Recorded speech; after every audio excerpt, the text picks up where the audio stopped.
யார் துரோகி? உதயநிதியை பொளந்து கட்டும் விஜய் டீம். முதல்வர் ஸ்டாலின் விடுத்த அனைத்து கட்சி கூட்டத்தை விஜய் புறக்கணிப்பார் என்றே திமுகவினர் நினைத்தார்கள். ஆனால் யாரும் எதிர்பார்க்காத வகையில் பொதுச் செயலாளர் ஆனந்தை கலந்து கொள்ள செய்துவிட்டார். அதோடு டெலிமிட்டேஷன் எனப்படும் தொகுதி மறுவரையறை குறித்து மிக தெளிவாக ஒரு அறிக்கையையும் வெளியிட்டு விட்டார். இந்த நிலையில் உதயநிதி ஆதரவாளர்கள் நாடாளுமன்ற உறுப்பினர் பற்றாக்குறை என்பது ஒரு பிரச்சனையே இல்லை என்று விஜய் அறிக்கையில் கூறியிருப்பது தமிழ்நாட்டுக்கு செய்திருக்கும் துரோகம். நாடாளுமன்றத்தில் ஆளும் அரசுகள் பேசுவதற்கு அனுமதி மறுத்தால் அதை கண்டிக்காமல் உறுப்பினர்களே தேவையில்லை என்பது எப்படி நல்ல ஜனநாயகமாக இருக்கும்? அனைத்து கட்சி கூட்டத்தை பாஜகவும் நாம் தமிழரும் புறக்கணித்து மோடிக்கு துணையாக இருந்தார்கள்.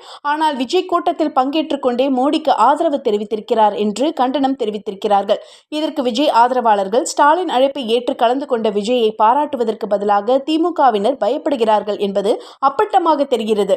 சீமான், அண்ணாமலை போல் விஜய் புறக்கணித்தால் பாஜக பி டீம் என்று முத்திரை குத்துவதற்கு திட்டமிட்டிருந்தார்கள். ஆனால் விஜய் கலந்து கொண்டதால் அதிர்ச்சி அடைந்து விட்டார்கள். அதனால் உதயநிதியின் ஐடி டீம் இப்போது விஜய் அறிக்கையில் தப்பு இருக்கிறது என்று வன்மம் கக்குகிறார்கள். திமுக தான் மக்களுக்கு துரோகம் செய்கிறது, இதெல்லாம் ரொம்பவும் தப்பு ப்ரோ, தேர்தலில் சந்திப்போம் ப்ரோ என்று பொளந்து கட்டுகிறார்கள்.